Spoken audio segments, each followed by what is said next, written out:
Now watch this drive.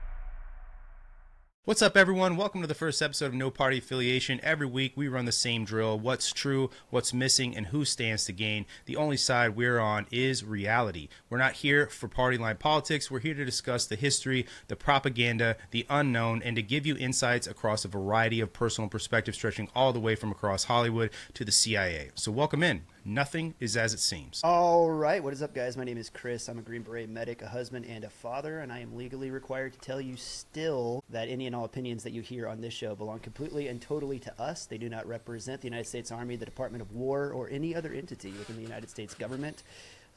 We are now free to say whatever we want to say. Good stuff, man. Let it go around the horn. I think I've heard that before, a little bit. Somewhere. Yeah. Chris, what's your background, dude? Dude, I have done the last 15 years of my life in the United States Army. I started off in the intelligence community doing signals intelligence for the United States Army, and then after that made my way over into the special operations community, where I was a civil affairs medic and a special forces medic. So 2 combat tours to the Middle East, 1 deployment to Asia, as well as countless, training trips and all that kind of stuff around the world. It's been a good time. Hell yeah, man. Well, I'm Brandon. I was in the Air Force for almost 15 years. I was an Air Force cop, or like we like to call it, security forces, because the Air Force has to be different. Can't just say military police. But I was in Montana doing ICBM security for a large part of my career. Saw a lot of weird stuff in the sky. Then I got the opportunity to go to Germany and do the Polizei thing for a while. And then out here in California, my last station, I got deployed one time to Africa. I've done a lot of cool things growing up overseas most of my life. But yeah, that's pretty much me in a nutshell. I'm sure you guys will learn a little bit more about me as we do this show. I love it. Yeah, I'm Drew. Spent most of my career in the intel community, predominantly with the agency. But started at DIA in the DoD, Department of War now, kind of ecosystem, deployed with JSOC elements doing intel for them back before they had intel, and then moved over and did intel and kind of paramilitary stuff for the agency. And here we are. Yeah, did over 30 deployments for them. Keep in mind our deployments were shorter and faster. I didn't have much of a life, so I spent pretty much all of my middle-aged years in Afghanistan and Iraq and other garden spots around the globe. And now I'm doing this show with you guys. Hell yeah, man. Right on. Well, the epitome of rock bottom. Right. You said it. I didn't think. Right. I've relapsed. Well, I'm Tom, and I'm not really sure how to describe myself. All I can say is I've worked in the entertainment industry for the past 30 years, mainly doing a lot of law enforcement and military-style shoots. I've been to Afghanistan twice, once in 2002, then back again in 2012. I've spent a lot of time on the continent of Africa and some other garden spots like Drew was alluding to, such as Liberia, Democratic Republic of Congo, and on the border with Kenya and Somalia. And so my guess, how I figure into with you guys is when it comes to propaganda and how Hollywood kind of tips the scales in some sort of direction or narrative that the government wants it to follow, I recognize those patterns a little bit easier than I think than a lot of civilians out there. You would. I've been to some of those spots that you've been to. When I ask you, how many Kenyan kids or otherwise did you see walking around with American shirts on, maybe like a New England Patriots t-shirt or an NBA Finals t-shirt, things like that, right? Yeah. whoever didn't win. Because I saw a lot of that. That kind of ties into this whole machine, right, of Americanizing the world. Did you see any of that when you were there? Oh, yeah. Actually, I was talking with my sound guy because I was shooting a couple of documentaries and TV shows there, and we came up with an idea that I thought would be a phenomenal idea, but like most things, you don't act on those ideas. Is a coffee table book of random African T-shirts. They would be American T-shirts awesome. and ended up in Africa. I'll never forget getting off the plane in Liberia, and the first thing I see is a kid wearing like a KNOW Tulsa, Oklahoma, FM 95 or something T-shirt. It's like, what? This is his favorite radio station. Yeah. Traffic on the 8th. Right. I will never forget in Syria. This is 2018 because we had to take a picture. He was our interpreter at the time, but it's like we took a picture with him so that way I could always remember this. But he would wear this T-shirt around, and it said, "The adventure is everyday weekend." And we were laughing about that like Makes every sense. day. Everyday weekend. Everyday weekend? Supposed to weed. Dude, it was hilarious. But. That's one of those things that gets lost in translation. If you read directions, in like were translated from Chinese into English, you'll be reading along. Okay, take the B, put it into the C. Yum yum donkey basket. Wait, what? Yum yum donkey basket. Yeah. You bring up Hollywood, like they never. I feel like they never. Not to take us off on a side tangent here, but they never get that part right, or at least rarely. Like you see some of these movies, some of them have gotten a little better over the years with like, in terms of the tactics, or different mechanics and how you're doing X, Y, or Z. But I feel like they could go so much deeper, and I know why they don't do it, because they think they're going to offend people, but it's like, no, bro, like that's not how the Terp would talk. Like you got to make this some dumb shit. Like the most unimaginable things ever. Like, bro, why are you standing on top of the toilet seat to take a shit? Right. And you might say, well, why are you watching him? Like that's a different story. But like, never seen this before for science. I'll be able to talk about it later on a podcast. Right. But those are actual real things that take place there. And then when you come back and tell people about the experiences, they're like, oh, there's no way. Nobody would be like that. And it's like, man, you've got no earthly idea what the rest of the world is like. And the disparity just between common sense, intelligence, and I'm not trying to disparage them, but it's a whole culture that's centuries behind. Well, Yeah. I'm sure Drew could tell stories because of how far back you go in the GWAT of having to work with some of the guys in Iraq and Afghanistan and then trying to bridge the gap in getting them to understand what a map looks like of a satellite view from the top looking down at the world, because it's like they couldn't conceptualize when they saw buildings drawn out in maps of like what they were seeing. And it's like to try to get them to understand, like, this is how Allah sees the world. And then Wow. you know what I mean? But it's like trying to bridge that gap. And like, again, back in 2018, we were still trying to get, some of the Kurdish SDF guys. Just like, hey, sketch a sector sketch out for us. And then, and it's like, you can't draw it for me, dude. right. Like, It is wild, man. Like, I mean, because we did, like, most of what I did is similar to what you guys did with, in group, like, lots of training and advising and operating with locals. But to do that, first you got to train them. And that part is like, it comes with its own nerves when you're operating, whether it's an intel operation or whether it's a direct, whatever it might be, the full gamut of operations.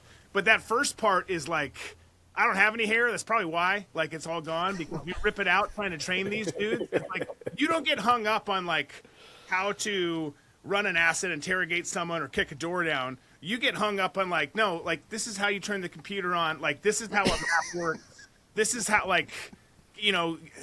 Like it's Right. well before getting to trigger discipline or any of that stuff. Like the things that you're like, how are we?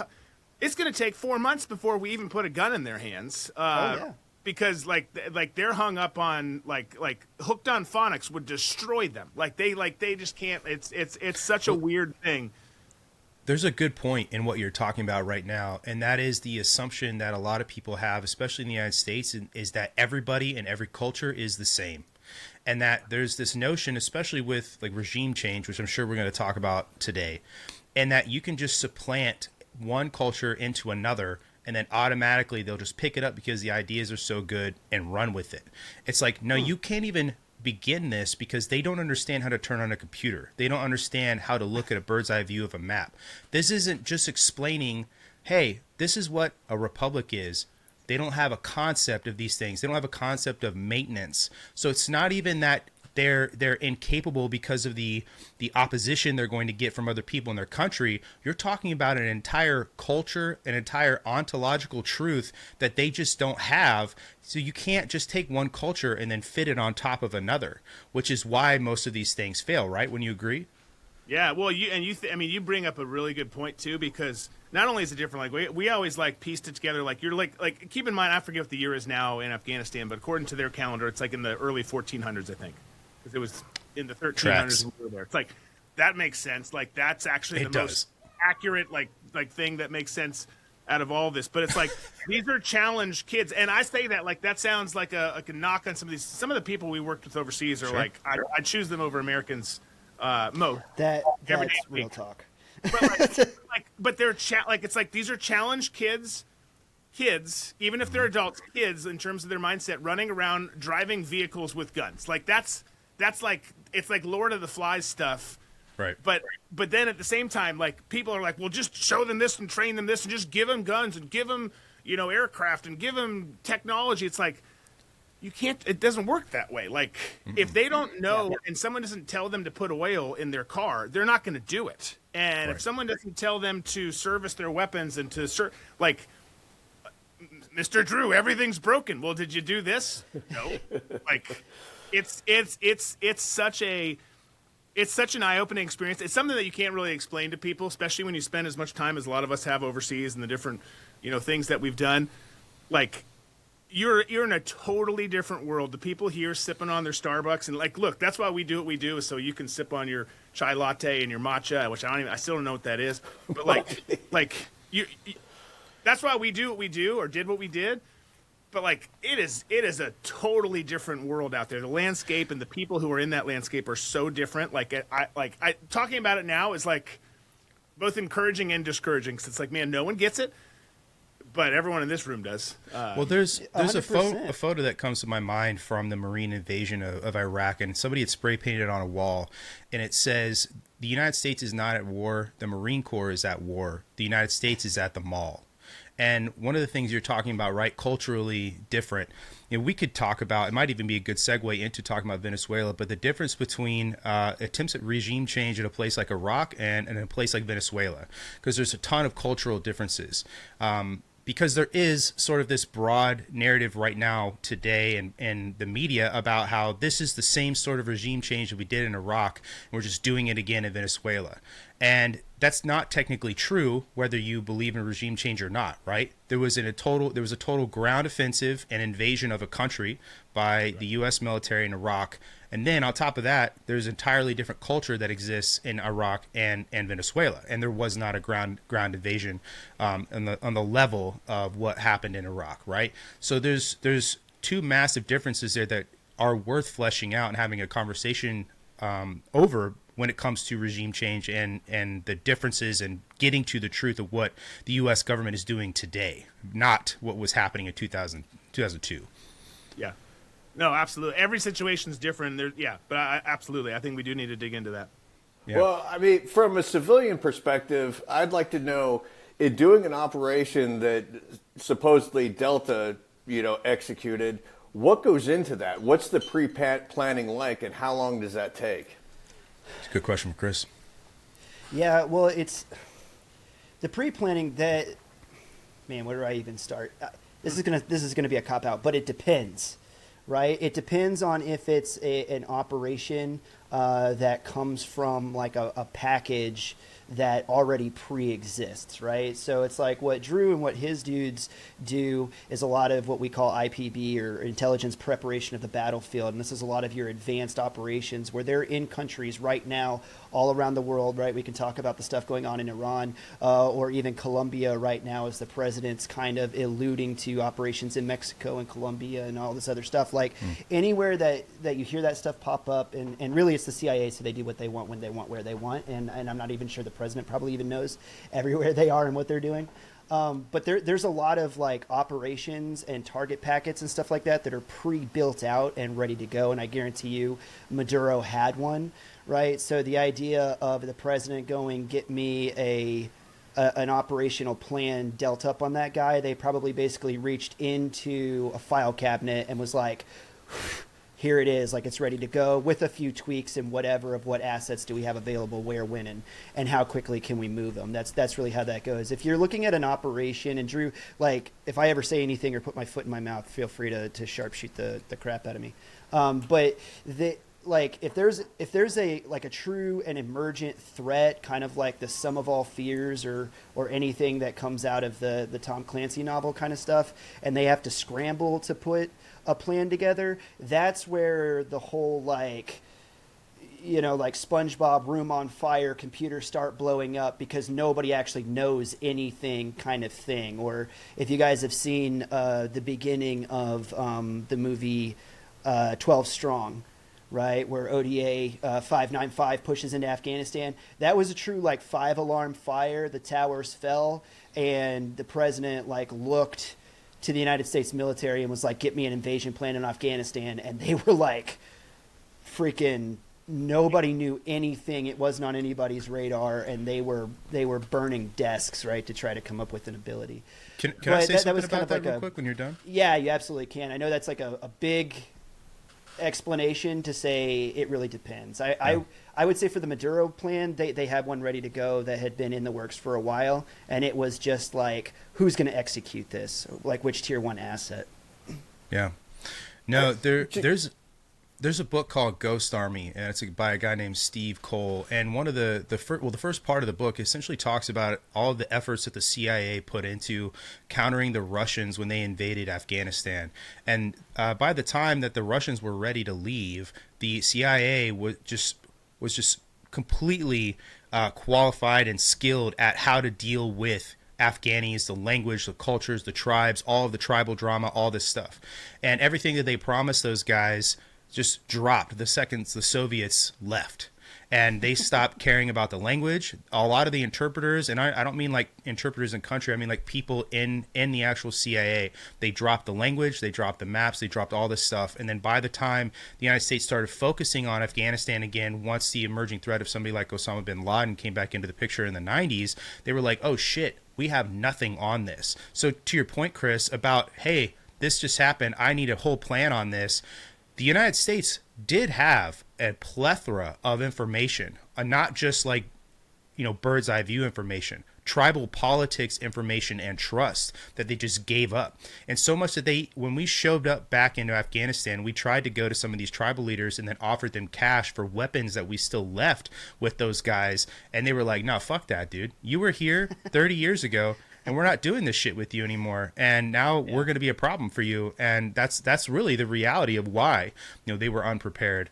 So, well, it real quick, you're absolutely right. Like, and that was a huge hurdle to get over. Like, you guys totally D'd us over last time. People that were supposed to be protected got murdered, assassinated, whatever. And then you just, pop smoke and left. So you have that, which is like obviously a huge reason. I mean, a justified trust issue. Mm-hmm. And then the fact that Afghans are for rent, not for sale, they always have been. I like that. Like you look at how that dynamic works. Like Heckmotyer, for example. Like back and forth, enemy, friend, for forever and ever. It's like, hold on, like you'd come back from like a 3-week or, if you were a lucky 6-week break at home, and then you get thrown back into things. Like, hold on. Is Gobadine or this guy or that? Like, do we hate them? Like, are we trying to kill them this deployment? Who's our friend today? Like, No, he's a good guy. yeah. Okay. Oh, that's true. That's He might kill That's us. legit. We're going to treat him like a good guy. Got it. All right. So Afghans are our frenemies. Yeah. it's More- a real more- on again, off again relationship. Well, Tom, you were asking Chris about like planning and stuff like this. One of the things that we should probably point out, because people's collective memories are so short, but even back in 2019, the U.S. was endorsing people other than Nicolas Maduro. And you guys probably remember Juan Guaido, right? Wasn't that his name? Right. Yeah, and the State Department was doing a whole bunch of PSYOP, like propaganda stuff in Venezuela at the time, and there was that fact sheet that got leaked by some Venezuelan group, and that fact sheet was something that the State Department actually created, and they talked about wrecking the Venezuelan economy, they talked about destabilizing their military, and then putting in a puppet opposition, and like this is something somebody in the U.S. government drafted. And the other thing they were bragging about in there too, I remember, was freezing a bunch of Venezuelan assets like oil and then money, obviously, which is what's happening now.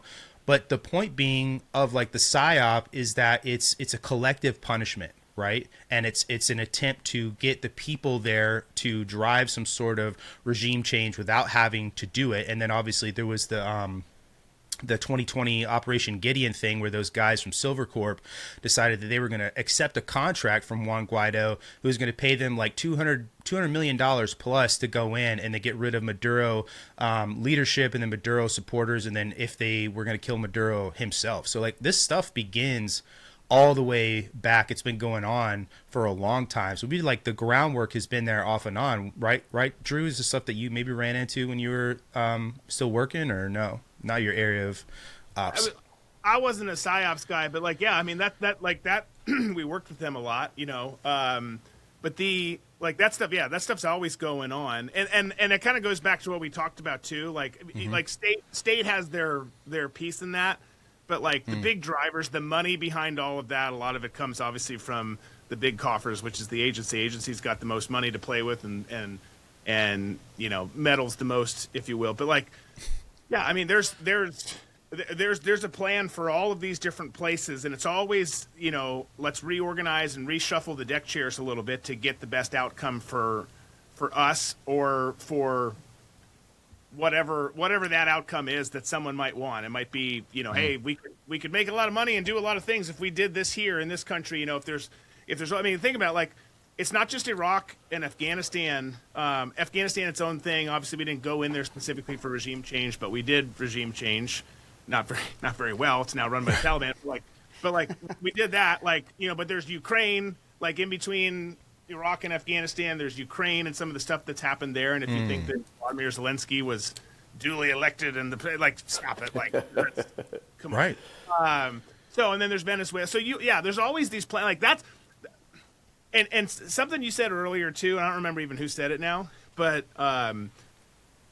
you know, I think it was you, Brandon, talking about how we dropped the ball after the Russians and how all that ended. The problem is the intel community, our national security apparatus writ large, really you could just say USG across the board, but particularly, you know, OGA, the agency, and and the broader intel, like, they focus on the shiny balls, like they always have. Like, it's always, we're very reactionary. We're really good on two issues. We're going to fund the shit out of those issues. We're going to be super, super stellar on them. Rock steady, ready to go. We've got 85 different contingency plans. And then there's some people who are still working on this issue or that issue, but they're poorly funded. No, it doesn't brief well on the 7th floor. Doesn't brief well at, you know, at the tiered command. Like, it just is like, so it kind of falls by the wayside. So all that to say, you've got all these different plans. There's always the ability to say, hey, how do we topple this regime in this country, in this part of the world or that part of the world? But the problem is like the details surrounding all of that tend to go by the wayside, because we're only able to somehow, and I don't get it, because we've got 8 million people working in the government, but we're only able to focus on a couple issues at a time, and that totally screws us all the time. Drew, I'm glad you brought that up. From a pop culture standpoint, I think the best way that I've seen it illustrated is Charlie Wilson's War, when they're talking about who's on the Afghan desk, and it was like two guys. Yeah. And then, he started getting funding for it, knowing that the Russians had invaded and trying to figure out who to arm to try and repel the Russians from there. So to me, that's the best illustration of what you're talking about, of how that works. There's so many parallels in my life to that movie because we basically did the same thing again. It's like, what did we do before? Let's do that again. Okay. For real. Two things that I want to say. One is to peel back the curtain just a little bit to let the average person kind of peek and see what goes on behind the scenes of the United States government, because I roll my eyes when I love conspiracy theories with the best of them, and I love going all the way down the rabbit hole. But a lot of the big conspiracy theories out there, especially when it comes to the U.S. government, is predicated on the fact that the United States government is made up of competent people that can work together behind closed doors and keep a secret and hold their corner down and just be effective in any meaningful, definition of the word. But the ability of the United States government to completely lose all of its institutional knowledge in the span of about a decade is unrivaled on the world stage. And I would show people the idea of the fiscal year turnover that happens between September and October of every single year, because you would think that we've never done it before. Everything in the United States, or at least in the DOW, comes to a grinding halt as we figure out how it's going to be funded, where those funds are going to come from, and they move everything around. And then the new commander comes in, and he moves funds from here to here, and then everybody's got to change what they're working on and put this down and pick that up. And you take that and you just zoom it out. It's like, look at we were back-to-back World War champs, 1917 and then 1945. Just killing it, right? And then we go into Korea and we tried to redouble down on what we did in World War II, and it was marginally successful, fought to a stalemate. Okay, all right, South Korea wasn't taken, we're good. By the time we go from there into Vietnam, lost all of it. Just completely forgot all of it altogether. And it's like, okay, well, we're going to try this thing of war of attrition, and if we just stack bodies, okay. And then from Vietnam to the very next thing after that, 80s, we're down in South America. For anybody that doesn't know about some of the behind the closed door stuff that happened down there, El Salvador, that didn't go well at all. Right. All right. And then tack another win on the board for Grenada. That was kind of a good one. Panama. Okay. And then we move out of there and we're back into GWAT. And now I think everybody can kind of draw the through line from there back to where we are now. As it's like we just the ability to take everything that we've learned, crumple it up, throw it in the wastebasket, and then just put it through the shredder is insane. It's incredible, really. I'm glad you bring that up because I know we're going to talk, probably even today, but in the many, many episodes that are going to come in the weeks, months, years ahead. But just as some of these conspiracies have legs to them, absolutely 100%. There are some shadowy folks with lots of money and influence who want to take things and steer them a certain direction. No arguments here whatsoever. But I get asked all the time, okay, you got to work in some really cool programs at high levels of a very powerful organization, one of the more powerful organizations on the planet. So I want to ask you about this, and obviously there's certain things I can never tell them. But they would ask questions and clearly this is what's happening, right? The agency's doing this and the government's doing this and it could be domestic too, and it could be the Bureau. And we have tons of problems with the Bureau. We have tons of problems with all these organizations, primarily at the leadership level. It's every time people would ask those questions, they wanted me to confirm it. It's do you know how bloated and retarded most of the people are who work for the United States government? It's almost impossible to get fired. We wanted support on so many things for so long. You can't get it because no one else actually gets what we're doing. There's 1% of us who got to be on the pointy end of the spear, and there's only I don't know what it is. I don't know what the number is. You guys might know what the number is, but there's only a small percentage beyond that even understand what the hell's going on with the government and the world writ large. The rest of them are just there collecting a paycheck. It's like, so for all those conspiracy theories and theories that are going to get thrown our way, some of them are going to have total legs and they're 100% true, but some of them it's like, guys, like, stop it. Like, you haven't seen who we worked with. Like, they are not capable of this. Exactly. And I want to throw a little fuel on your fire when you say that they're just there to collect a paycheck and content to do so. Yeah. Most of these people are content to show up to work, right, and just sit there and not do a daggone thing all day. What are the kids calling it, quiet quitting now or whatever, you know? This is, sorry, did you fill out form 11-DO2, whatever? And you're like, no. Can you, like, okay, well, I can't even help you till you fill that out. Go home and come back. Well, can I fill it out right now and give it to you? Sorry, no. Yeah, like that is the DMV, right? Most people have had FaceTime with the DMV. The DMV or the IRS is the rest of government. It's like that's all of it. to your point, Drew, about a lack of competency, if you go back and read some of even let's like if you look at this like domestically and then internationally, there's this assumption, like you said, that people know what they're doing, and there isn't. It's not true completely, right? There are some people, and then they're not. There are others who, and majority of them are sort of clueless. But there's also this assumption that the U.S. is able to just kind of do what it wants, and that there are the opposition we receive from other countries is not at the level or scale that the United States is, right? If you look at the Cold War specifically, there are things the Soviets did that I would say are more than marginally better than the United States, especially things like psychological operations on human beings. Okay, so like human style stuff, and the United States is better at tech and maybe the military infrastructure, things like that. Right, better at.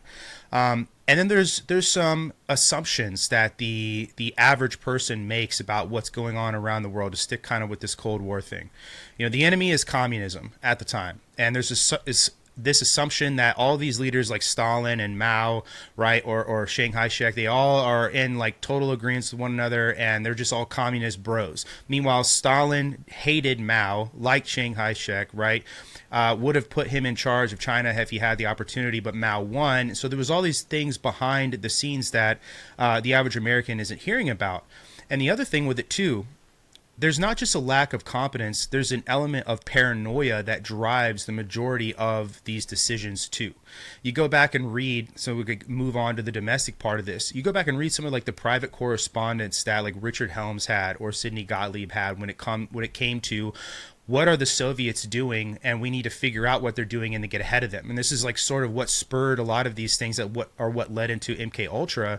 One of those big fears was mind control. And how are we going to send an asset over there and then be able to trust that when that asset returns that they're not a Soviet spy now because they've been mind wiped and totally changed, right?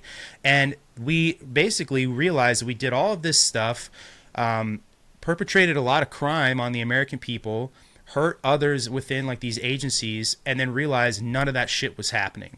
So it's not just incompetence, it's paranoia, and then acting on that paranoia too, right? Did you see a lot of that at all in what you did? I'm just going to interject here real quick because I got to see it firsthand. Somebody who wasn't, in the military or within the CIA. In a documentary series that I was doing for ABC, I was embedded with the Green Beret A team, and we were out at Firebase Tice, which is in Dehraud, Afghanistan. We had a briefing, and they were called OGA at the time, gave the briefing. That's what they were calling the CIA back. I don't know if they still do, but back then that's what they were calling them. So we went to the briefing room just to see, what we could expect, what was going on, who the target was, and so forth. And then what we normally do is I would say, okay, whoever's leading the briefing, I won't film the actual briefing, but can you give me a TV briefing just so I can have a setup for what we're doing? And they normally say, yeah, that's totally fine. But the OGA guy was like, we don't want you in here. You can't film anything. We're not going to have, a TV briefing, nothing. You got to wait outside with you and your sound guy.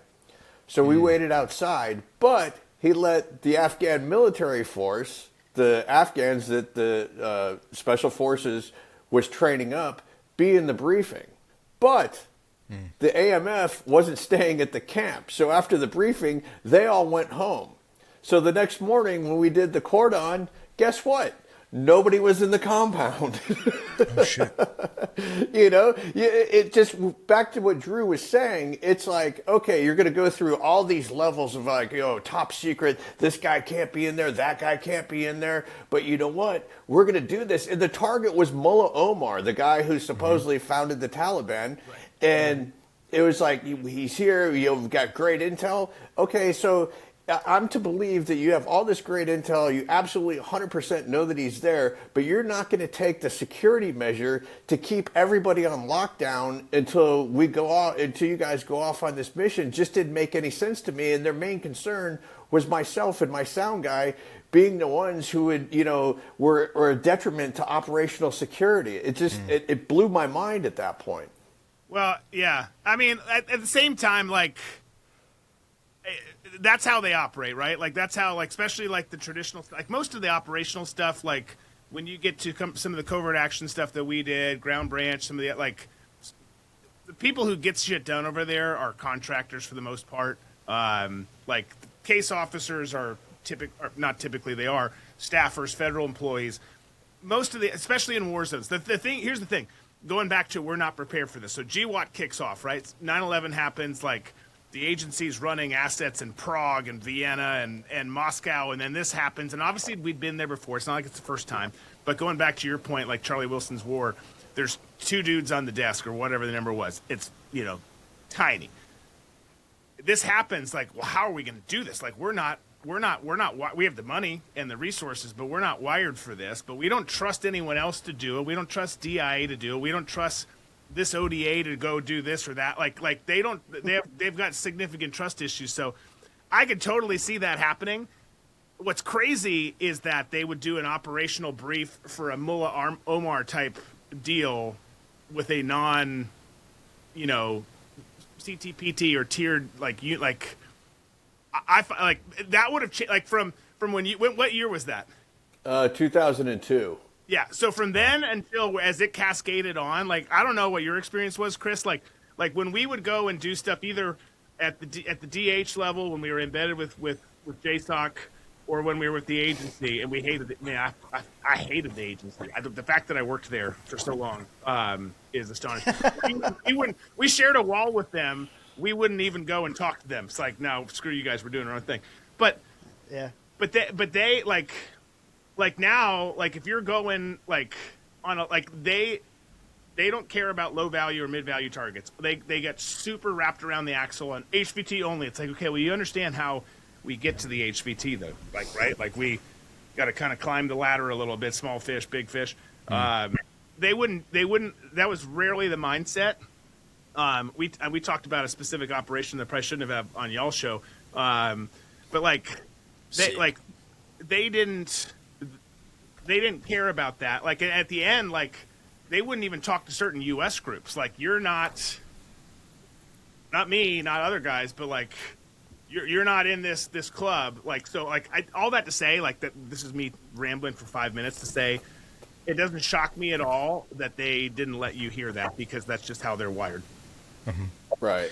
Well, I guess I was just used to, being with the SF guys who didn't give a shit. They were just like, yeah, this is what we're doing. It's important that you know what we're doing. And so leading up to that, I had been there for 2.5 months before that had happened. So I was just used to, everybody being on the same team and not really realizing how different the teams are within the team. Everything's different on the different team. And once the agency gets involved, it's totally different. Yeah, my experience is tiered briefs, exactly like what you guys are describing, and it would basically go from, whatever level you're on, hey, we understand, like, this is what's going to be happening, like, inside, this bubble of the objective, and then from there, it's like, okay, roll back, like, dude that's hitting the blocking position 1 block down doesn't need to know what's happening in the compound, that's being hit, like in the middle. And that's pretty standard, and I haven't seen it change, at least back when I was doing cool guy stuff, which I'm at the end of that time now. So I get to come over and join you boys over in the civilian world. It's so close and yet so far. Yeah. So. Well, all this sort of begs the question to me about what the current situation in Venezuela is. How much of it is legitimate national security interests, legitimate national security threat mitigation, and how much of it is this PSYOP bullshit, incompetence, paranoia that we've been talking about? You know, from my vantage point, I think, and I want to couch all this by saying I am by no means a Donald Trump cheerleader. I think the man is fallible as anybody else, and when he bunts, I'll call it out. When he strikes, I'll call it out. When he hits a home run, I'll certainly say it. I think on this particular subject, he's actually done a pretty good job, from my vantage point, of treating the United States citizen as a competent grown-up, and saying like, hey, is there drug issues, and are we going after the fentanyl and the heroin and the precursors and the cocaine? Yes.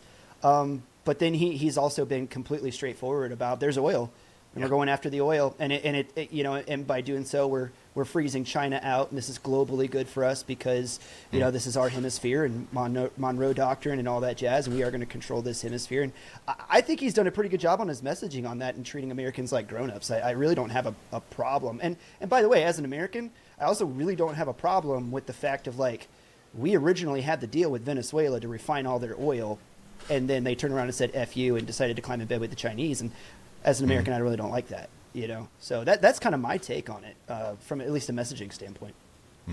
From a propaganda standpoint, I don't dig it, because what I see and from what I heard from Trump was Mexico's a problem. Fentanyl's coming in from Mexico. That's what we heard all during the campaign. And then all of a sudden, everything changed, and it's now Venezuela. And so we saw these drug boats that are driving out into the Caribbean Sea that are getting droned, which I don't give a shit about, you know. But to me, the sort of psyop that's happening is there are a lot of people out there who are like hardcore MAGA supporters are saying, oh, at least that did make it to shore to the United States. That's 1,200, 1,500 miles to like Key West from Venezuela. Mm-hmm. Those boats that we see aren't going there. They're going to a mothership, offloading whatever they have on there, and there's going to be 10, 12 other boats that are meeting up with that mothership. So if you want to say, oh, we're making a dent with drugs, you sink that mothership. But of course, in my mind, you can't do that because those motherships are owned by some really, you know, powerful and rich people in the shipping industry. And to have one of those at the bottom of the sea is just a no-go zone for anybody. So from that perspective, I feel like a lot of people have gotten fooled into this by watching, you know, the sort of war porn that was being put out there by the government saying, hey, you know, this is what we're doing. This is why we need regime change there. They're poisoning our people, which is true. But, you know, how much of that is fentanyl? How much of it is cocaine? Is some of it marijuana? We just don't know. But to me, you know, seeing the bigger picture of how, you know, drugs come into the United States, this just seemed way out in left field to me. I think I feel like there's like a little bit of both, right? And like ultimately, you know, Chris, you're still in, but like none of us are in this particular situation. Maybe we know people who are, but like, I think it's a little bit of both. Like, if the operation went down the way it did, are we totally capable of pulling that off? Hell yeah. Like, you know, the agency blended with the Tier 1 unit, like, amazing shit gets done. You know, they melted people. Literally. They melted people. Did you see those shoe boxes of remains that were coming off in Cuba? What is that? Anything worth doing. Those aren't cigars, dude. Thank you. Thank you. But like to me, it's like, okay, like if we need to expand to grab something that's of need to the United States, you know, if it's national security, if it's need to do this, that, or the other for a national security reason, okay, I could be a possible yes on it. I think the messaging is just a little confusing on it because it's like Maduro's a bad guy, not the duly elected leader, obviously a douchebag. No one likes him. No one wanted him there. So getting rid of him, taking him out, cool, no problem with it. Saying kind of like you're saying, though, Tom, that it's, okay, Venezuela was this huge fentanyl problem. Like, okay, was it? No. Yeah, it's a drug problem. Is it bigger than Mexico or this place or that place? No. to your point, that's not what was briefed to the American people. We have a huge ass problem on our border, right there, which is a whole nother conversation. But the kicker is where what concerns me is, I think a lot of it is good. What concerns me is, I'm fine with the oil thing because we need it, we want it. Cool, we're badass. So much of this world, like everyone's become pussies. Like we're like, we shouldn't do this and do that. It's like, well, that's how the world works. Like back to the beginning. It's like, if you want something, you go take it. If you can't take it, then you don't get it. And and if you can't defend it, you don't get to keep it. Exactly. So, and I'm not for forever wars at all. So it's like, okay, we went and took this.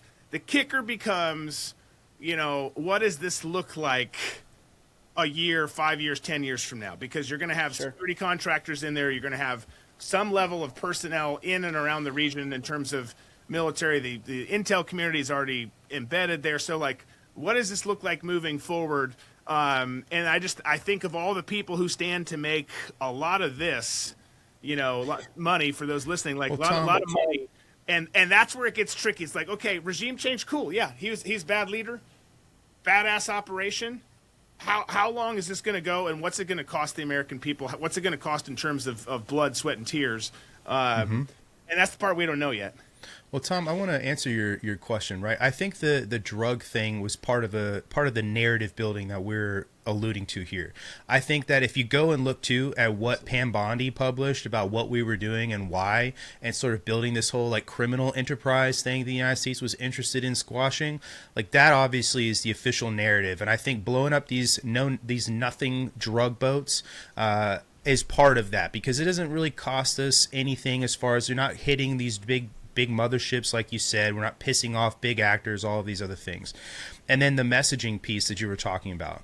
I think if you look at that and then look at, too, the way the United States used to speak, the last time we were doing cold operations against a peer, that there is a very big relationship between the sort of rhetoric that you're seeing today and the sort of rhetoric that you saw back then. And obviously back then it was with the Soviet Union. Today it's with China. And if you look at some of the things that Trump talks about, he avoids subjects where he has to directly say this is the Chinese unless it's completely and totally avoidable. And so all of this nuking little freaking boats in the middle of the Caribbean, nobody gives a shit. It's all, that's the smoke and mirrors piece. No one misses 5 dudes and cocaine, maybe the sharks will now, right? But that is the narrative. That's the narrative. And the thing that we should be paying attention to is what's not being said. And we've done a fair job, right, at covering on like Chris and I show what the behind the scenes stuff is and how this like hits some of these other global actors, right? And why these things have relevancy. And I agree with you, Drew, that this is about oil. You're damn right. It is about oil, and that this whole, like, you either are the empire or you get ruled by one. It's just the way of the world, and don't let the last 20 years of liberal GWAT leadership make you think that that's exactly how the United States is or what our capabilities are, because that's not the truth either, right? I would argue completely and totally that there is no other nation that could have carried off an operation like what we just did in Venezuela to the ability that we just did. Not the Chinese, not the Russians, nobody, right? Power projection is American. But I think that's what this is. You have to understand that the appetite in the United States is no longer gonna be. We're not okay as a people with anything that the U.S. government or advancing U.S. interests, whatever that looks like. We're not okay with that anymore. The average American person just tends to think that anything the United States does, even if it's in self-defense, is unjustified. And that because we're now the empire or we're imperialists or all these other things, that anything the world, one of my favorite things, the famous examples of this is people who love to use what other nations say, like the Chinese or the Russians, and to pretend that that's the truth. It's like, don't you, like, yes, I totally agree with you that a lot of what the U.S. government says is propaganda, but do you really think the Kremlin or the CCP isn't feeding the global media propaganda either? And, you're using just what it's being said up front as the entire basis for your argument against whatever the United States is doing. It's just like a total bias that a lot of Americans have. And that, I think, is dangerous, because there's been a total failure, I guess, at communicating these things. So it's like a double-edged sword here. It's like, yeah, we're building this narrative because we don't want to admit that the real problem is this, but at the same time, everybody can see that it's bullshit, so nobody believes in it. And you kind of have to have the people behind these things. Otherwise, at the end of the day, what you're saying, Drew, the only thing anybody's looking at is cost and not benefit. I think I want to build on what you said too, because I think it comes down to something even maybe more simplistic, and that is Donald Trump looked at the chessboard and he said, give me a scalp, basically, right? And so Maduro ends up being the easiest pawn to take off the board. I mean, Venezuela does not have a very formidable military whatsoever. It gives Donald Trump the ability to project military force into a country on the world stage so that everybody can see exactly what we are still capable of when we project military force. They brought out that weirdly not propagandistic statement from somebody on the ground about sound weapons or whatever. Dude, Would you believe that? Tweeted it, dude. Yeah, and had the press Is secretary that technology real? Yes. I mean, or is that just It like is, a yeah. flex to let Russia and China and some of our other enemies know, don't mess with us because we've got something that will make you bleed from every orifice? both. Yes. Yes. It's just yeah. Yeah, absolutely. And that's what I'm saying. This gives Donald Trump an opportunity to do so many things. Let's employ some weapons Correct. on the ground that people haven't seen us use before. Let's fly into a sovereign country and snatch their leader right out of their version of the Pentagon and show the entire world that there's not a damn thing that they can do about front it. of the Chinese. Then let's turn around and use it as an opportunity to immediately exert United States foreign policy positions on the entire region. And it's had all of these ripples. And I honestly think it was as simple as Donald Trump going, give me a scalp Yeah. right now. One that I can hang on the wall. Yeah. Show of force, scalp, Yeah.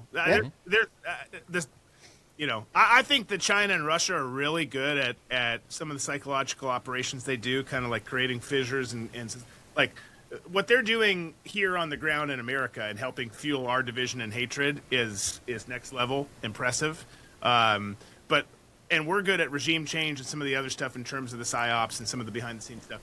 But this, I think you're 100% right, Chris. Like how it shapes out in the end and how it works in the end is TBD in terms of the finances, the agreements, the security, the stabilization. Do we get into more regime change and more nation building than we should, which we shouldn't because it's never going well. But I think it is just a big double bird to Xi. Like, look what we can do. You can't do it. Like, what are you going to do, Correct. bitch? Exactly. We waited till there were 4 Chinese diplomats spending the night there and then did that shit. Like, if you don't think that the American defense apparatus knew that those guys were there, like, of course they did. And they dunked on them like Jordan from the free throw line. That's exactly what happened. That's it. Just plain and simple. The time frame of this is so interesting too, because I read a headline just this morning, Brendan. I sent it to you, a ground news headline that said the Chinese birth rate dropped again for the 4th straight year in a row, and they are so far below replacement right now. They have a demographic problem that their aging population, first of all, they know if they're going to militarily move on anything. They already have a projection of force problem. They have a military aged male problem, and that they actually don't have the standing military in terms of capabilities that they project to the world that they have when they're doing their pass and reviews in Beijing. And then they have an actual demographic which is going to ripple out into an economic problem, and just all of this collapse is getting ready to happen. And it's going to be within the span of 25 years. I think they went from 1.4 billion births last year down to just below 800 million births this year. And then I don't know if you guys saw, but there's a soundbite that came out of the Danny Jones podcast. I want to say, if anybody can feel free to. Yep. Yeah, fact check me on that. Where he was having a former Chinese national on, and she was basically asserting that the population of China might even be inflated on the world stage by at least 150%. And she goes, I'm going to lay it out for you just mathematically, because if from 1980 to 2025, if China was to grow from what their purported population size was then to the 1 point or whatever they say they have now, almost 2 billion or whatever that they're purporting that they have now, the math on that is that every Chinese woman would have had 5.5 to 6 kids per every family. And coming off of the one child policy, like, just mathematically they're not, because we can look at the birth rate. So I'm telling you right now, China can't, and she like laid it out mathematically, and it's like, oh yeah, that's a really good point that has so many far-reaching implications.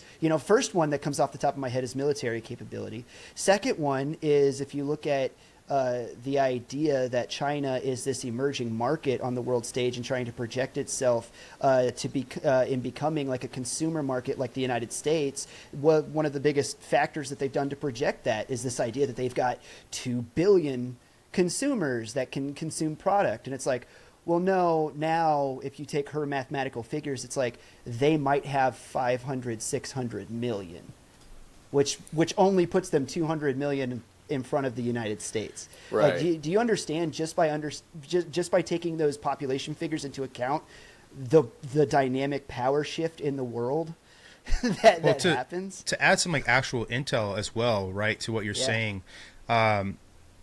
if you look at a lot of the provinces that don't exist around city centers in China, there has been an ongoing shift in school, like learning centers, daycare centers, things like that, where kids should go and should have been going for decades.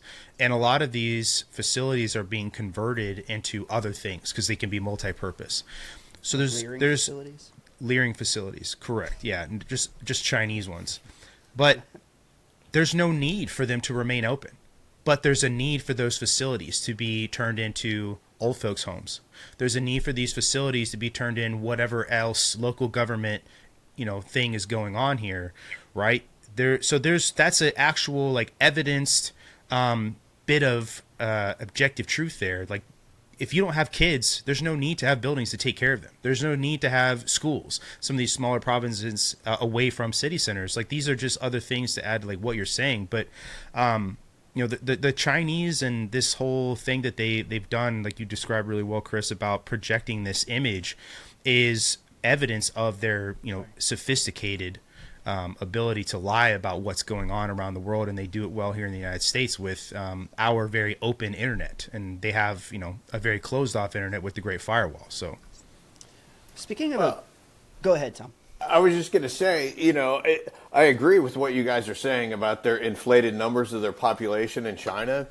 And I started looking into the importation of salt into China, and since COVID, it's dropped nearly in half. So that kind of leads me to believe that their population numbers might not be what they're telling the rest of the world. Imagine that, China not being forthcoming with information.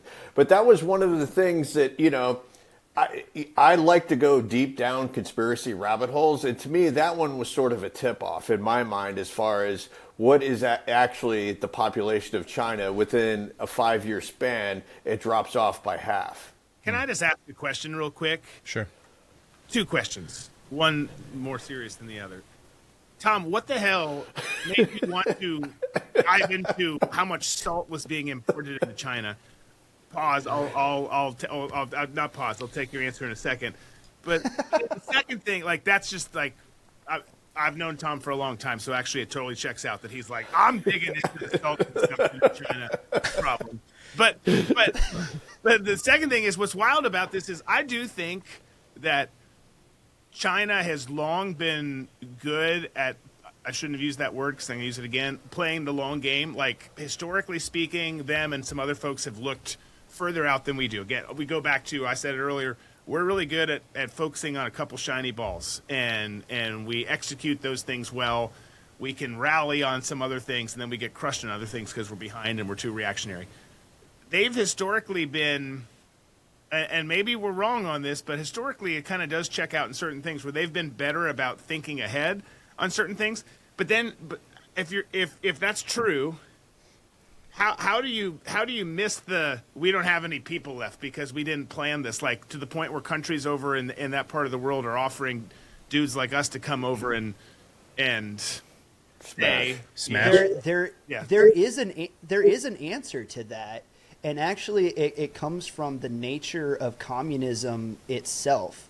And my other evidence to support this is back. I don't know if you guys saw it was a New York Times article, I believe, that talked about the rocket force. They did an internal review and found out that a lot of the rockets in the Chinese rocket force, that unit, their engines were filled with water instead of being filled with engine fuel, right? Which has far-reaching implications, because it's like you put water where gas is supposed to be. Now that unit is completely ruined and has to be DX'd and all this other stuff. And, but, how could this happen in a military unit? Right, the idea of like, if especially in a unit that's supposed to be paramount in defensive capabilities, because it's like you're briefing up readiness of this unit all the time, and the idea of, well, if I don't have the assets to bear when I need them at a moment that I need them, especially in defensive capabilities, right? Like that would be a thing that a military leader should want to know. But then if you look at the internal workings of the CCP, they don't place things like meritocracy or integrity or readiness, like those aren't factors that they consider when they're promoting military leaders or really anybody inside of the CCP. It's their loyalty to Xi Jinping, their loyalty to the CCP. That is paramount, of everything that they look at. And so when you're asking, it's like, well, how can this kind of thing go by the wayside? How something so glaring? Well, it's like a lot of times this type of what's the word I'm looking for? Like information. I hate my TBI brain. But this information that is not good for us, right? Or something the supreme leader should definitely want to know about. Well, if I'm the guy that tells him and then it gets out, then I'm going to be the next guy disappeared on live TV after we get done with the CCP meeting, because that's the way they run shop. Yeah. Well, you don't want to be that guy in the meeting and the boss says, hey, we want to have a one-child policy. And you're like, this might lead to something really bad. You don't want to be that guy in that room. It's like what you're saying, Chris, about how the reward is loyalty to the party. Like that's true. The other half of it, I mean, you kind of touched on a little bit with like the whole, like, I don't want to get disappeared or whatever. But this has been going on for a long time. If you look at what happened under Mao and the Great Famine, okay, and a lot of what he was trying to do with the Great Leap Forward and passing the British in 15 years was his goal. And a lot of what happened isn't because people were just wanting to be loyal to Mao and lie about things. A lot of what happened is because of the people that were put into these collectivized groups and then had leaders who were passing on information, whether they were farmers or elected politicians and things like that. They were lying about it because they were trying to survive.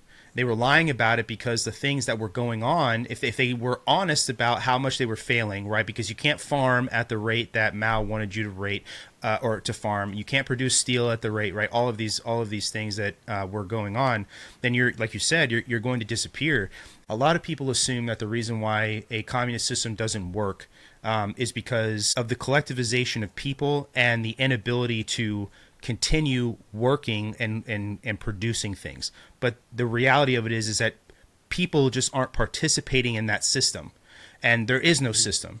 It's an entire like survival mechanism of the person down at the lowest level that is preventing and both prolonging that system, because there's a lie going on, and that's what keeps it going. But that's a large portion of that is people just not doing the things that they're saying they're doing. You know what, Chris, or Brandon and Chris, you guys bring up a good point about this, because I see it in my industry. I look at shows, I've worked on shows that have succeeded, and I've worked on other ones that have failed. And the shows that I've worked on that succeeded, in the hierarchy of putting a show together, you have somebody on top who is your executive producer. And to me, the success of that show is determined by the effectiveness of that executive producer in letting people beneath them execute their jobs. If everybody beneath them is in fear of the executive producer or he acts like a tyrant, the quality of the show just goes totally down from the jump. So when you have to me, like one of the most successful reality shows being Survivor.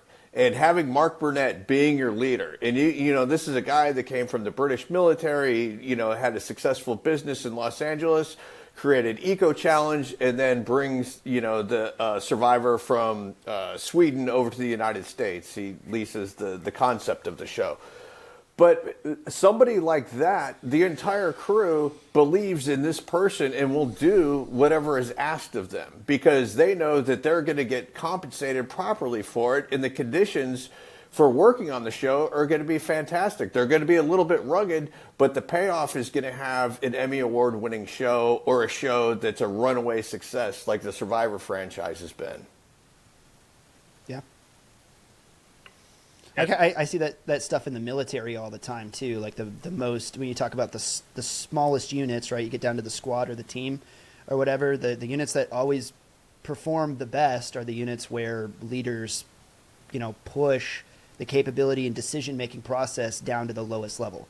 And you saw it with the, let's take, you know, D-Day 1942 is another perfect example, or 1943, another perfect example, right? The Rangers scaling the points, the cliffs at Point de Hoc. And those guys got all the way up there, and they found themselves, like, without officers among them. Or you look at the 101st landing behind enemy lines, right? And they formed up into their little, and a lot of people don't know this is funny, they actually call them LGOPs. Like, they still call them that. Is so stupid, little groups of paratroopers. And like, that's what you're supposed to do. Find other Americans, you get together, you know, you pull out your map, this is our mission, and they headed off to go do the thing, regardless whoever the lowest level NCO was, or sorry, the highest NCO that showed up in the group. Guess what? You're in charge, big man, and we still have a mission to do. And they went out and did that, right? And it's actually one of the things that makes the United States military so insanely effective, because whenever you deal with any communistic military, like I worked with the Kurdish SDF, right, in the Middle East, and these guys are a lot of people don't realize they're very communistic, right? The Kurds are, and dealing with those guys was just a nightmare, because there is zero appetite for anybody to take any amount of operational risk ever. And so you just get this very bureaucratic, like, well, I got to talk to my lieutenant, and then he has to talk to his captain, and he has to talk to his colonel, and so on and so forth before you realize that you're talking to the general, you know, of all SDF about changing guard shift on a shack out at checkpoint. And it's I'm not blowing that out of proportion. Like, back me up, Drew. Like, it gets absolutely ridiculous. But when it comes to the United States military, like, we push that leadership down to the lowest level. And then I think it was Erwin Rommel that said of the United States military, Brandon, check me on this one, during World War II, though, is because he said, like, they had the United States military's war doctrine. And he said of the United States military, I'm going to paraphrase him, that the thing that makes them so effective is that they have all of this war doctrine written out, and then they follow none of it when they hit the ground. Yeah, that's like, bureaucracy at its finest. Come up with some reports. No, I'm not going to check you on that one, but D-Day was in 1944, homeboy. Oh, 44. I got it wrong twice in a row. I wasn't going to say it, but, like, you're right. You need to hold me accountable. You're right. Like, the one thing I will say about the working with the Afghans, which I spent way more time doing, is I would find the right ones, because we get to kind of recruit and pick them, and we got in trouble sometimes doing that eventually with their leadership, because they got pissed that they weren't the shiny ball, and we had chosen the shiny ball, and it was these guys, and, like, the director and, you know, these generals, and people didn't care. But, like, those dudes would do, like, whatever we said. Well, we should check with this. You're not going to check with that. Like, I am the captain now. Like, we're doing whatever we say. I'm not checking with my captains. Like, we're just going to go do this. And they would roger up. Working with the Kurds, it was always, okay, sir, but, like, there was always, like, let's just go. Like, do you want to do this or not? Like, like, get in, nerd. Not working at here, and that's a big problem for me. Yeah. I got a question about, what do you guys think about Machado? You know, getting the Nobel Peace Prize. Myself, I was like, oh, God, here we go again. Here's the puppet in waiting. Regime change. They're going to insert her. There's going to be all kinds of, you know, drug gangs fighting each other, continued instability in Caracas. We're going to have to send in more troops. But none of that happened, because Trump left the vice president alone and said, okay, you know, it's your deal now. What do you think the thought process was in making that decision? Hell if I know. Because I thought it was teed up to go exactly like you thought it was going to go. It was like seeing this playbook, literally. This is how it goes, but which doesn't mean that the same playbook wasn't executed, just with a different figure. Clearly, if the VP is left in charge, the VP wasn't just left in charge. Like if the VP is the person, it's a she, right? Is it a she? I forget. Yeah, yes, she. she. Yeah. So she's left there. Like that's not left to chance. Like it's not like let's roll the die here and see what happens. Like that chick. Both chicks have been talked to, and it's like we can make this work. Okay, we'll go with this chick. Like none of that's left to chance. But I saw the Machado play that just it like fit the mold of what had happened for decades and decades and decades with how we do things.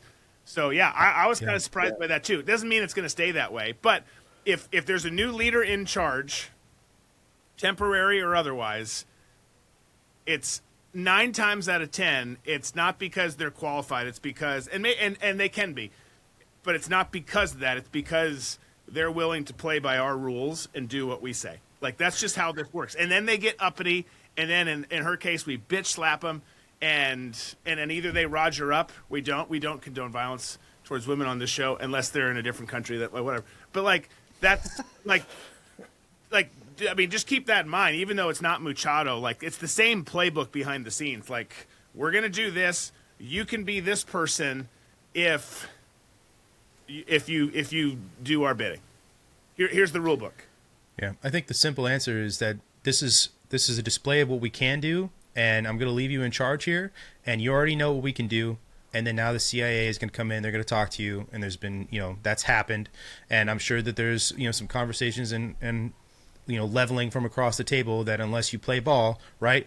We just did this 3 days ago. How much of this smoke do you really fucking want? And I think that's really we're going to bring bags of cash. Like you saw That too. what we can do. We're going to bring bags of cash. You can take some if you want. Like it's not going to be expressly said, but like there's going to be so much money flowing through here. I'm sure you can figure out what to do. Like these propped up leaders, like that's the gig to get, you guys. Like they propped up leader. Bags of cash. Like it's insane, and it ends terribly every time. Like it just does. Like the relationship sours. They end up having all this money, and then either they live or they die. But like it's like it really is one of those situations where like just Roger up and level off your country. Your GDP is going to improve. Your security is going to possibly improve, but your bank account is sure as hell going to improve. Mm-hmm. Yeah, I don't know if this is what the Trump administration was thinking, but I hope that it is, in that somebody walked in and briefed them and they were like, hey, look at what happened with Iraq and us trying to remove the Ba'athist Party and everything, all of the dominoes that fell after that and the quagmire and all that. The devil is always better than the devil that you don't know, because we SWAT, we put a scalp on the wall, like we were saying earlier, and then the rest of the government plays ball. What do we care about the inner workings of the government of Venezuela so long as American oil companies get to move in there and we get the oil flowing back to the southern United States where we can refine it? What do we care about?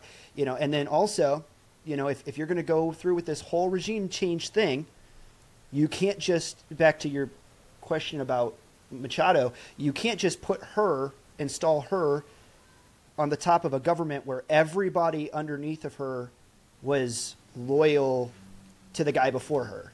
Mm-hmm. It's not going to work. So if you're going to do regime change like that, it's either all of them get changed and again, see the Ba'athist Party, or we leave the devil in place, but at least now, we just took the head off the snake, and the next guy that comes in, we just go, and he goes, okay, I play ball. That really is, I think, the best of all outcomes.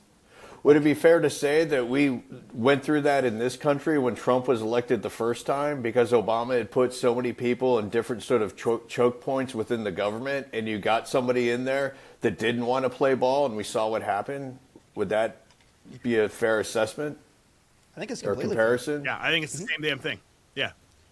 Yeah, if you want to look at who actually has power, in the United States government look at lifelong bureaucratic positions that don't turn over when the presidential administrations do or Congress seats do. Yeah. Well, that goes back to my whole theory about Dulles Airport. Alan Dulles died almost 57 years ago, and the airport's still named after him.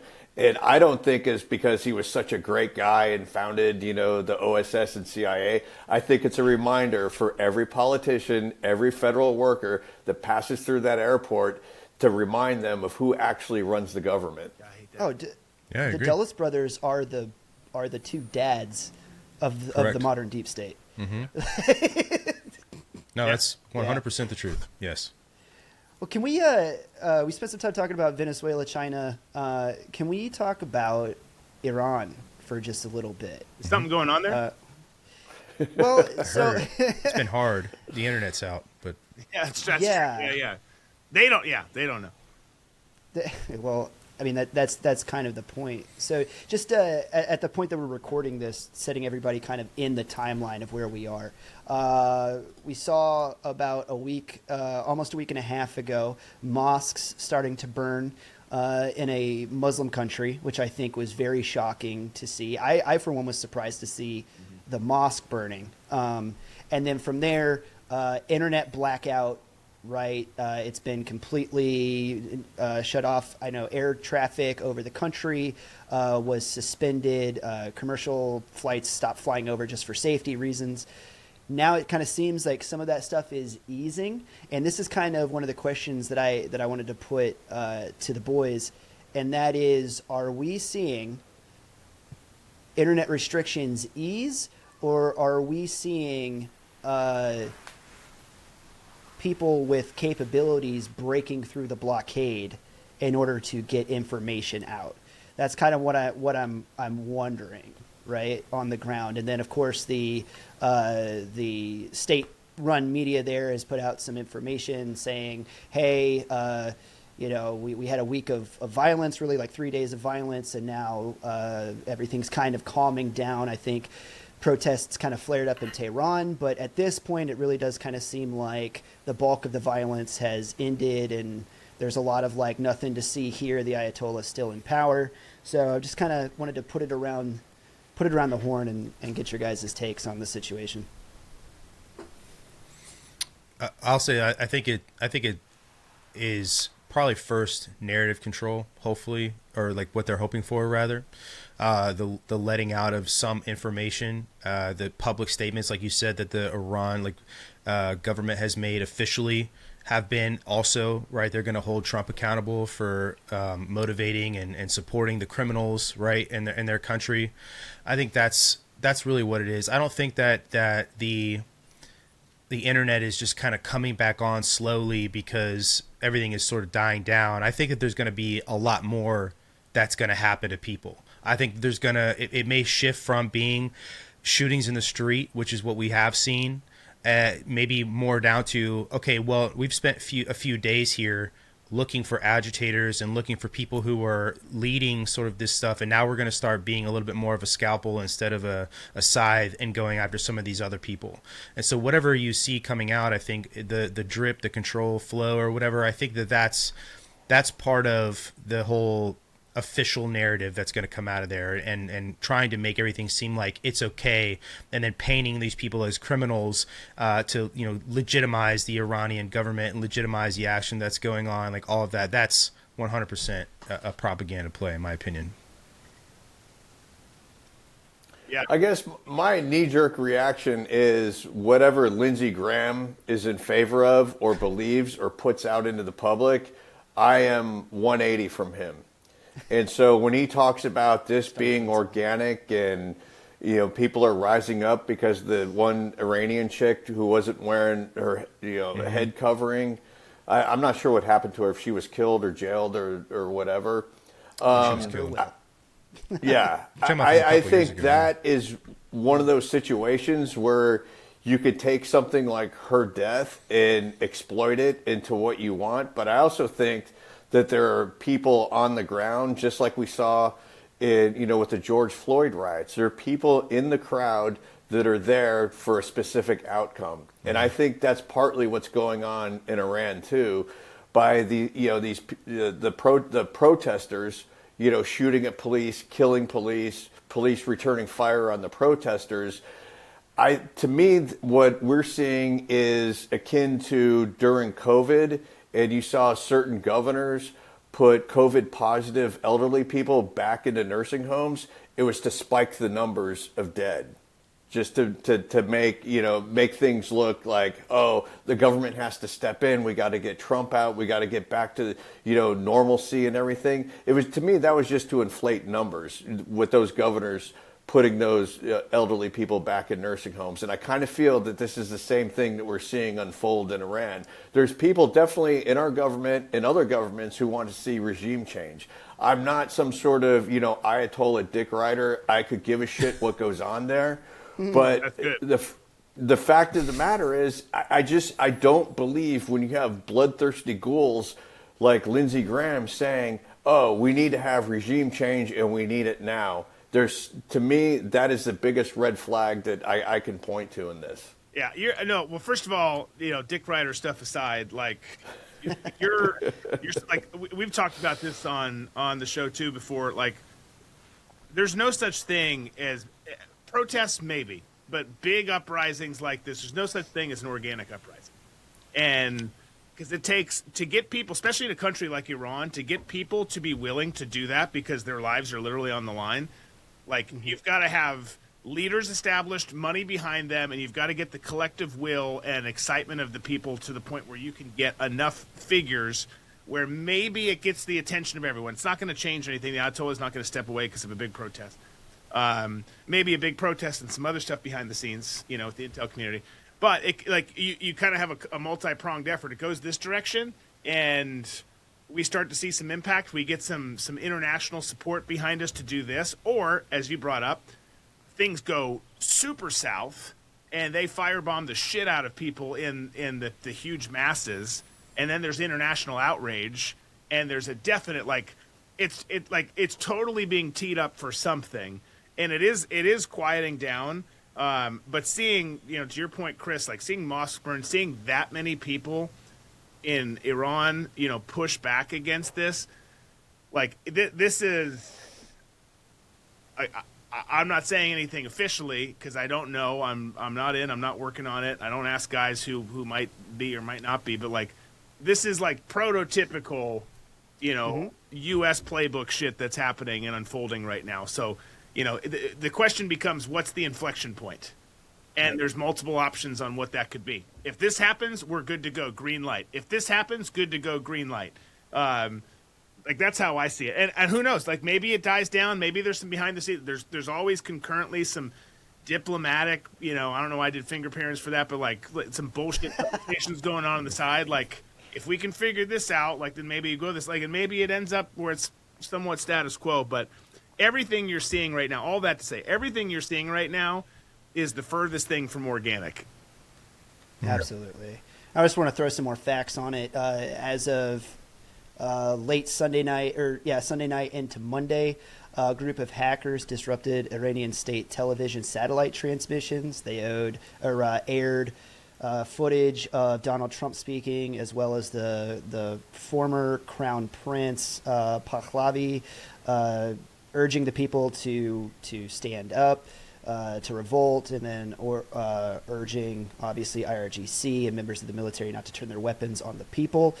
Different human rights groups are starting to get information up and out of the streets saying that there's at least 5,000 deaths. Now, I would say that's a very conservative number, and we'll probably never know when it comes to things like this. But that's where the death toll stands now, and the riots or the unrest has made its way into the capital of Tehran. Ayatollah still seems to be in the country. I would say at this point, though, to your point, Drew, about decision points in the matrix, I would say this thing seems to have petered itself out, has come to the end of, or at least the wave is crested as far as it's going to go, and I think we're starting to see it dive off. I think Iran pretty effectively showed that it could deal with a hostile uprising. This is probably the last time we're going to see this for another 20 years, because this seems to be the pattern so far. I think the last time was in 2009, and then before that, 98 or something, 98 or 99. So that seems to be the pattern that's repeating. I will say this, though, after the green one in 09, though. Mm-hmm. I will say this, though. Okay. I do think, regardless of what happens or where we go from here, as it stands right now, if the United States doesn't commit or do anything further, which Donald Trump has moved one of the aircraft carriers. It's making its way through the Strait of Malacca on its way over that direction. So take that for what it is. And Iran, who is the biggest state sponsor of terrorism around the world, I don't think that anybody could. Yeah. Okay. The silver medalist. If they have to move money around or move their energy of focus off of foreign policy things that they're doing to deal with domestic policy things, which causes a fall off of operations around the world, as an American, I'm perfectly fine with that. Right? And I'm perfectly good if they have to look inward for a while and then the naughty stuff that they're doing around the world falls off.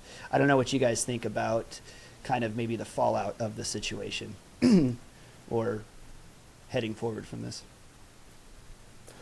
I was just going to say that certainly to your point, yeah, that's a good thing, because of the other bad actors, the much bigger bad actors that have their fingers in what the Iranians are doing, and hopefully hoping that the Iranians keep the Americans distracted with certain things. They're not happy about it. They're going to not let something like the overthrow of the Khomeini government happen because of that, however that looks.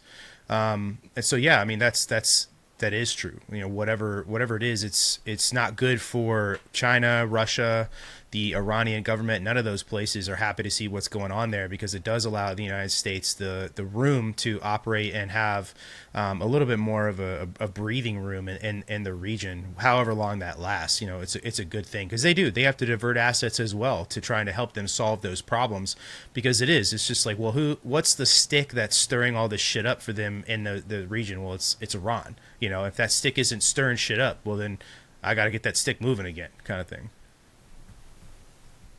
No, I agree. Yeah. I think it's a good thing too. Obviously there's tiered victories here in terms of good, better, best outcome. But I think that's good on a lot of, and here's the thing: like the IRGC doesn't, at least in some realms, in the civilian realm for sure, in the public media, like they don't get enough credit. Like there's some devious sons of bitches, and they're very active in so many places. They're more talented than a lot. So taking their eye off the prize and having to focus inward, as you're saying, Chris and Brandon, it is absolutely. It's probably better than a marginal victory. It's a victory.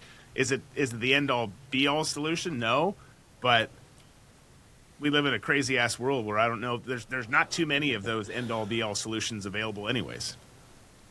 Only trade-offs. Yeah, and if you look at the Crown Prince, who's laying and sitting and waiting in London or wherever he's at, he's had 50 years since his dad was thrown out, and he's been in wherever he is, and from what I hear, allegedly doing his thing as an international playboy, and he's so removed from what's actually going on in Iran that to install him, I think, would be like one of these. It would be worse than a Machado situation of putting him in there, because we saw this with Iraq in trying to establish a sort of a puppet regime there, and then what they call it, a de-Baathification of Iraq, and it just leaves this weird power void, and Venezuela to me is a lot different. There's a different sort of power structure there.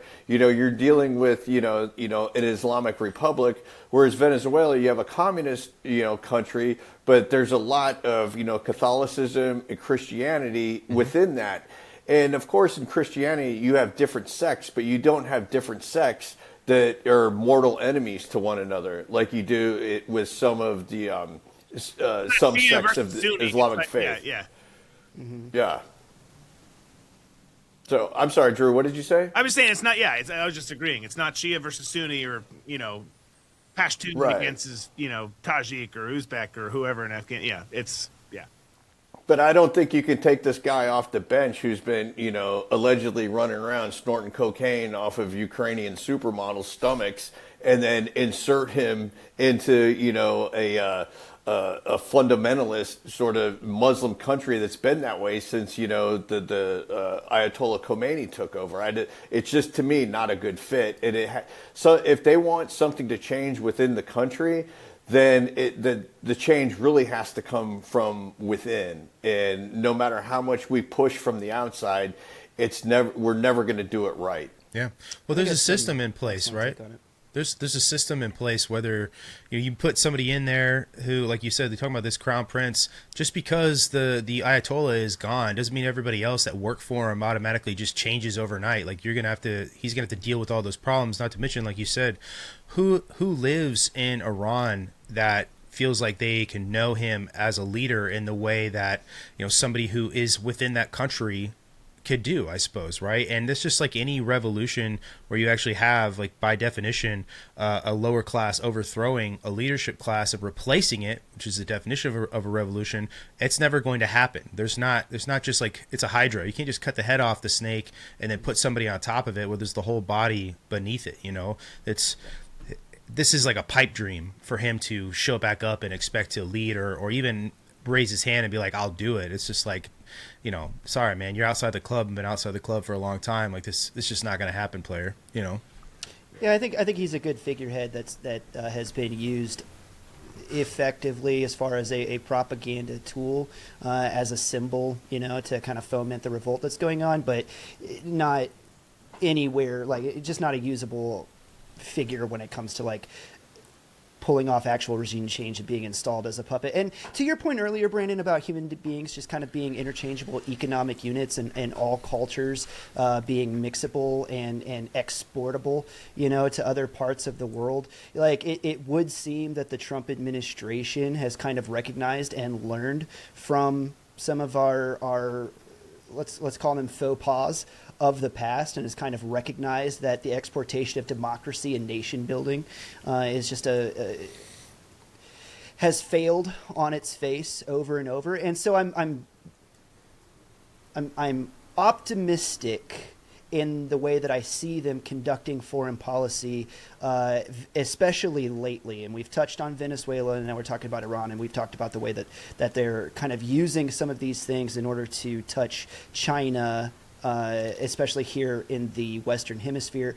And kind of what I see is the understanding of utilizing the military for what it's for: short, strike capability, move fast, break things and kill people, and then GTFO and allow the people of that country to continue on with what they're going to do. We're not staying, we're not nation building, we're not getting mired down. I agree with your point, Drew, from earlier, that none of this is organic. I actually did a whole thing on this recently to talk about the activism pipeline of how money moves through these, from political donors to radicals on the ground, and how that whole organization happens. So we know that we've had boys that are playing over in the sandbox that have been fomenting this kind of thing. And here, and to your point about it being maybe even more than a marginal victory, that now Iran has to deal with another problem that's going to cause it to take its eye off of its foreign policy decisions around the world and the way that it's conducting missions. I think that all of that is a good thing, up to the point of, and especially including, the fact that we are not coming in to fill the void that it would seem like we almost certainly created with what we did on the ground. Because let the Iranian people, if they are to have their own government, create their own government and make one that makes sense for them. The Eastern mindset and the Western mindset is not just immediately interchangeable about the idea of, what those people could need now? Some good old-fashioned democracy and a freaking McDonald's on every corner, and then they'll definitely come around to seeing it from our way. It's like, no, that's not that's not what the people are saying that they want. They are perfectly happy to trade this dictator for another theocratic dictator, so long as that dictator is not oppressive to them as a people. They're perfectly fine with it. Allow them to have the government that they desire and that fits with their worldview. Yeah. But as an American, let's make sure that it's also one that doesn't, F with me here. Well, if I can make a and statement my foreign policy about what you're Go saying, ahead. and then kind of ask the group a question, right? Like what you were saying, Chris, Yeah. about transplanting democracy someplace else and learning from mistakes. One of the ways that you have to get people to want to work with you is you obviously have to show that you have strength, right? Show of force kind of thing, but then alternative. So like force and alternative. This is better alternatively to you than whatever the Chinese or the Russians are offering you. So this is why you should come work with us. It's sort of like a sales pitch, right? And maybe what you're talking about in a place like Venezuela, you can be heavy-handed to the degree that we were heavy-handed in a place like that, because who's going to really come to Venezuela to back them up? Like nobody, right? They're not going to have that opportunity. Nobody is there to guarantee Venezuelan sovereignty, right? But you can't be as heavy-handed in a place like Iran, where if you showed up and you kidnapped, Khomeini and took him someplace, and then just were like, okay, well, whoever the fuck is behind this dude is now in charge. Well, there are so many other nation state actors and big nation state actors, like near peer nation state actors, that are so heavily involved in the government there that sort of thing isn't going to be successful. So the whatever you do by necessity has to be more covert than overt in what happened in Venezuela, right? And so you can't be as heavy-handed there. You have to rely on what you said, Drew, about unorganic uprisings and protests and spurring things on that way, in the hope that there is some sort of legitimate change from the bottom up. And, I'm not going to go in there and do this. If it happens, it happens. I hope it happens. I hope that those guys are able to knock these people out, and then whatever is the result is more favorable to American, global plans or whatever. Do you think that that's more likely? The reality here is like talking about using a hammer versus using a scalpel kind of thing. Well, Yeah. one thing that I noticed that I thought, oh my God, war is right around the corner, is when that photo of that chick lighting the cig off the burning picture of the Ayatollah. I was like, this is the propaganda that's going to get white chicks from suburbia to go, Minneapolis. this is it, man. Yeah. This is a strong woman here. Yeah. And then, being on social media and seeing how many people, have very public profiles within the government going, oh, this is the strength of the women of Iran. These are the people that we're here to defend. I thought for sure war was inevitable. And luckily, all that shit got debunked, that it was actually a Canadian influencer. But, I think about like your average person in Iran, like, if I own like a sandal shop and I open it up every day at 7 to sell sandals, and I've got my little bowl of dates for anybody that comes into the shop, and I'm just going about my business, and I've lived in Iran my entire life, and this is all I really know. And then I hear that there's going to be a change. I don't want that messing up my sandal shop. I've got sandals to sell. I've got dates to give to my loyal customers.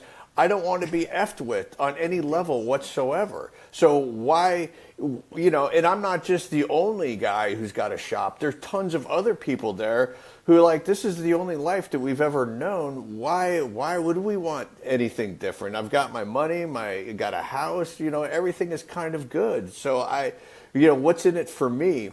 And that's my question when it comes to like these regime changes, that we think that everybody in a particular country, well, not, excluding us, a lot of people in the United States think that everybody around the world wants the same things that we want, when the average person just wants to carry on with the life that they know.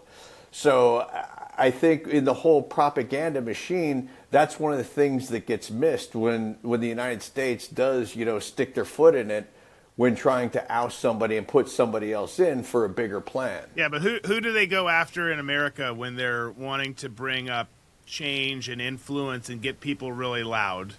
They go after our youth, right? Like they attack our youth and divide families, divide the nuclear family, and create that whole separation thing, which is a massive issue. and I say they is a lot of people. It's foreign actors. It's some folks here too. But like, what I've experienced at least is the people overseas that are prone for that is the sandal shop owner, Syed, who's looks like he's 82, but he's like 43. Can I show you something? That Middle Eastern sun is harsh. It's harsh, baby. It's harsh. It's like, how many grandkids do you have? And it's like, oh, never mind. Sorry, I'm so sorry. You're younger than I am. I'm 26. The older generations are content to just ride it out. There's so much tradition, from their faith and their traditions over there. Like they're just like, is what it is. I'm gonna smoke a pack of cigs, do prayer X amount of times a day, eat my hummus and sell rugs and sandals and give away free dates, as you've pointed to, Tom. But the younger ones are like, they see the internet, and part of that's on purpose. They see the internet. Like, you give young generations in countries in the Middle East, South Asia, or anywhere like it, that whole region. You give them access to the internet. You give them a phone, and I'm not promoting it here, but you give them like a freaking Hustler or a Playboy or porn. Like, these guys, they find it. Like, every computer we gave them was broken with viruses within minutes because of the stuff they're at. Like Porn.com. I just gave it to you. Yeah. Like, you've broken all of them? Yes. I said set up a Microsoft account. What are you doing? Right. They did micropenis.com, whatever. Like, they did whatever they did, and that's how they operate. So it's to answer your question, it's usually the youth, like sandal shop owner, he's probably content to just ride it out and die in Tehran or whatever town he's in. The younger generation's like, screw this. I see that they've got WWE. They've got Jack Bauer. These are all the things they love. All of them. John Cena. They all love that Jack Bauer. It's Jack's not real. He's not real. He's a fictional character. But, they just, they love all that. They love the social media stuff. They want to be, not that they want to change their faith or this, that, and the other. They just want to change the periphery stuff in their life. And they don't have access to do that under the Ayatollah. It's funny because they love a caricature image, a caricature of the United States is what they love. It's what they know, And I saw this in Africa. That's what their view is of Americans. And this is talking to any of these guys that were KDF or whatever. They think a lot of Americans are gay. That's just that's what they think. And it's actually no, most Americans aren't gay. But right. What do we export in our media and all this stuff? Is that's what they think. And so it's more than propaganda. It's like an unintentional consequence of pushing out America media around the world. Is the people that like it fall in love with the caricature of it, and it's not reality. And this is also a very, very poor lens to have and view things in your own country and what you want for the future. It's just you love an aphorism. That's what you love.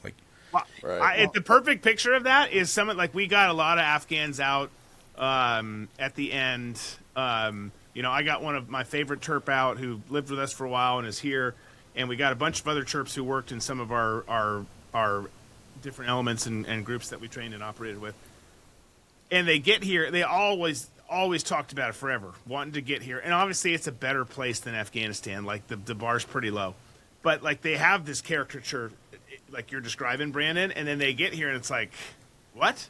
You guys all hate each other? Everything's super expensive? You got to work really hard? There's these taxes? And it's I'm sorry, bro. The internet's more reliable and your lights don't turn off at night. But brother, we hate each other more than we hate anybody else around the world. Right. Oh, yeah.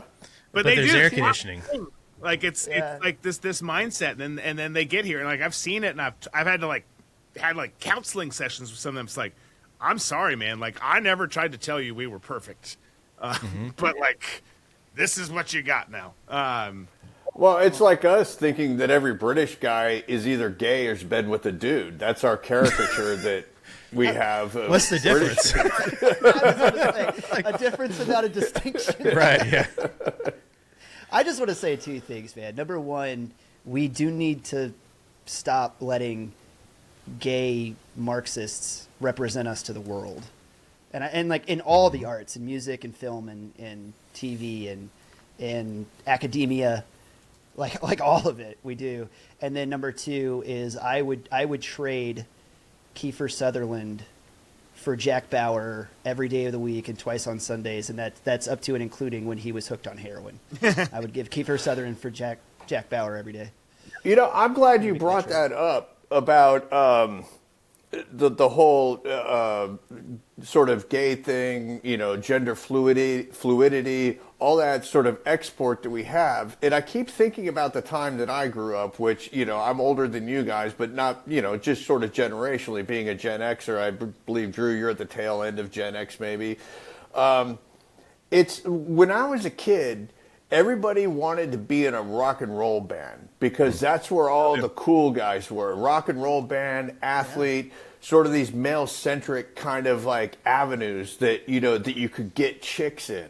And, you know, for myself, the whole rock band thing didn't pan out because I went to Catholic school and we didn't have music classes.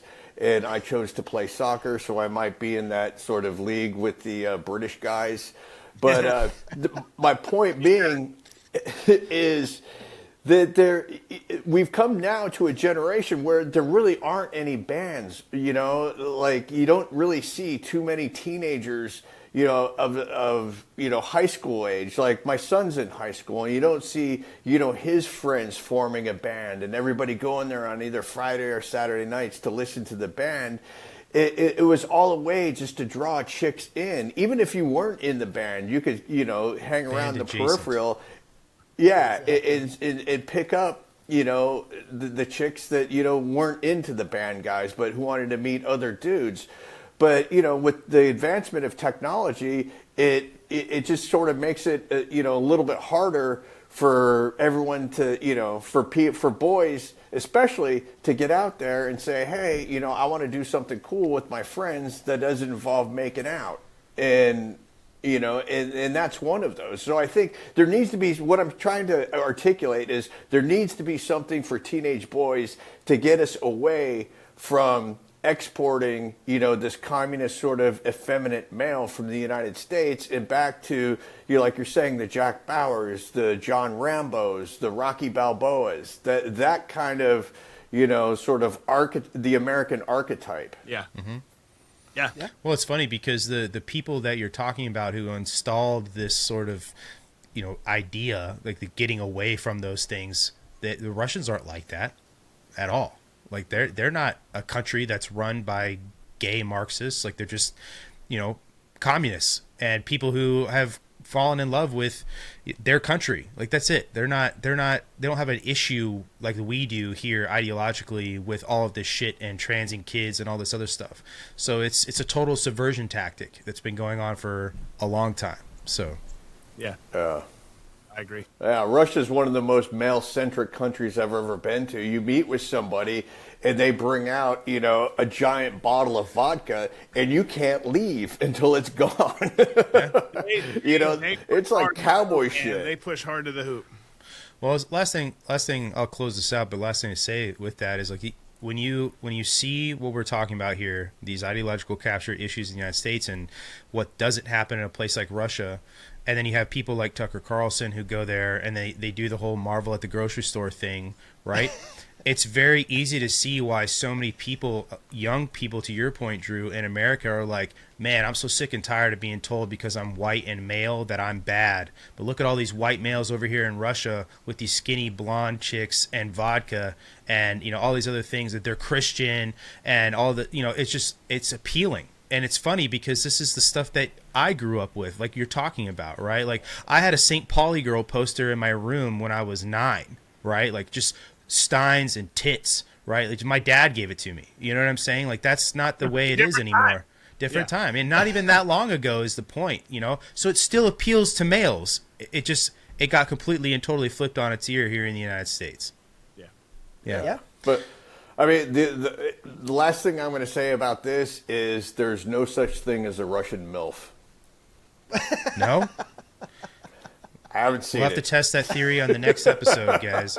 Hey, listen, if you enjoyed the conversation and are interested in checking out some of the other stuff, you can check out the show notes. You can find the links to the other shows that we're on, the things we talk about. And this should be a weekly show where we come on here panel-wise and talk about issues like this, give you some behind-the-scenes stuff from some of the experience that we have. And I appreciate you guys listening. And let us know in the comment section what you guys are interested in hearing about, if things you want us to break down, topics you want us to cover and go into. We'll gladly do that stuff. And then follow us over on social media, X, Instagram, some of these places. And let us know. Hit us up. And we'd love to hear from you guys.